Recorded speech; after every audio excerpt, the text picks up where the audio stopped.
तर पुण्यामध्ये MBA करणाऱ्या विद्यार्थ्यांची शैक्षणिक सहल ही दुबईला गेली आहे। 80 विद्यार्थी या सहलीमध्ये सहभागी झाले होते।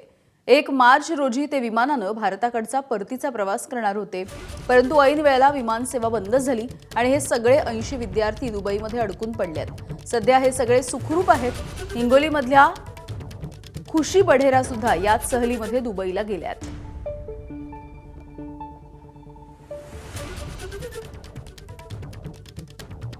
ते सर्व सुरक्षित आहेत। कॉलेजनं त्यांची पूर्ण चांगली व्यवस्था केली आहे आणि ते सर्व त्यांच्या संपर्कात आहेत। मिनिस्ट्री, एक्सटर्नल अफेअर ते सर्व त्यांच्या संपर्कात आहे आणि काही काळजीची करण्याची चिंता नाही असं ते सांगत आहेत कॉलेजवाले। ते पूर्ण ग्रुप आहे 80 मुलांचं आणि शिक्षक पण 4 आहेत असं मला वाटते त्यांच्यासोबत। तर केंद्र सरकारला एवढीच विनंती आहे, त्यांनी जसं युक्रेनमध्ये मुलांना आणलं होतं तसंच यांना पण प्रायोरिटी देऊन चांगल्या सुखरूप भारतात आणलं पाहिजे। एबीपी माझा, उघडा डोळे बघा नीट।